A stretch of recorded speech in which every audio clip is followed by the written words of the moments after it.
बच्चों आपको पता है ना, presence of enzyme increases the rate of chemical reaction. ऐसा क्यों होता है, आइए समझते हैं। सबस्ट्रेट आकर एंजाइम की एक्टिव साइट से बाइंड करता है। जैसे ही एक्टिव साइट और सबस्ट्रेट एक दूसरे से बाइंड कर जाते हैं, शॉर्ट ड्यूरेशन के लिए कॉम्प्लेक्स फॉर्म होता है जिसे हम कहते हैं एंजाइम सबस्ट्रेट कॉम्प्लेक्स। जैसे ही एंजाइम की एक्टिव साइट सबस्ट्रेट से बाइंड हुई, कुछ इस तरीके से दोनों एक दूसरे से फिट हो जाते हैं कि सबस्ट्रेट के स्ट्रक्चर में चेंजेस होने लगते हैं। सबस्ट्रेट के अंदर जो बॉन्ड्स थे वो ब्रेक होने लगते हैं, न्यू बॉन्ड्स फॉर्म होने लगते हैं और इस स्टेट को कहते हैं ट्रांजिशन स्टेट। ट्रांजिशन स्टेट क्या है? वो स्टेट है जहां पर सबस्ट्रेट के अंदर के बॉन्ड्स, पुराने बॉन्ड्स ब्रेक हो रहे हैं, न्यू बॉन्ड्स फॉर्म हो रहे हैं और अब ये जो सबस्ट्रेट है ये धीरे धीरे प्रोडक्ट में ट्रांसफॉर्म हो रहा है। जो एंजाइम सबस्ट्रेट कॉम्प्लेक्स था अब वो एंजाइम प्रोडक्ट कॉम्प्लेक्स बना रहा है। ये एंजाइम प्रोडक्ट कॉम्प्लेक्स भी बहुत शॉर्ट ड्यूरेशन के लिए बनता है, उसके बाद एंजाइम इस प्रोडक्ट को रिलीज कर देता है। अब ये रिएक्शन फास्टर रेट पर हुई है, ये कैसे पता चला भाई, और हो कैसे रही है, आइए उसके बारे में जानते हैं। आपके एनसीईआरटी में कॉन्सेप्ट ऑफ एक्टिवेशन एनर्जी का ग्राफ दिया हुआ है, आइए इसके जरिए समझते हैं।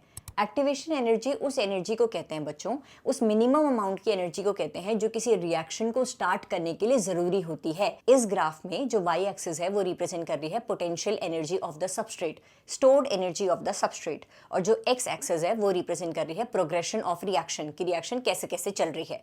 तो सबस्ट्रेट अपनी स्टोर्ड एनर्जी को लेकर एंजाइम के पास आता है। एंजाइम के पकड़ने की वजह से सबस्ट्रेट के स्ट्रक्चर में जो चेंजेस होते हैं ना, उसकी वजह से सबस्ट्रेट के अंदर बॉन्ड्स इजीली ब्रेक हो पाते हैं। तो सबस्ट्रेट को ट्रांजिशन स्टेज तक पहुंचने के लिए, ट्रांजिशन स्टेट क्या स्टेज हुई, जहां पर सबस्ट्रेट के बॉन्ड्स ब्रेक होने लगे हैं, न्यू बॉन्ड्स फॉर्म होने लगे हैं, वहां तक पहुंचने के लिए कम एनर्जी लगी।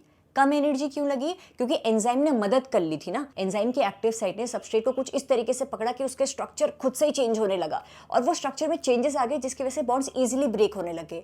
इसीलिए ट्रांजिशन स्टेट पर एंजाइम इजीली रीच कर पाया। अगर यही रिएक्शन एंजाइम की प्रेजेंस में नहीं होती तो क्या होता बच्चों, सबस्ट्रेट किसी एंजाइम से बाइंड ही नहीं करता, उसके स्ट्रक्चर में चेंजेस ही नहीं आते, यानी कि उसके अंदर के बॉन्ड्स को ब्रेक करने के लिए ज्यादा एनर्जी लगती। ट्रांजिशन स्टेट का ग्राफ देखो कितना ऊपर जा रहा है।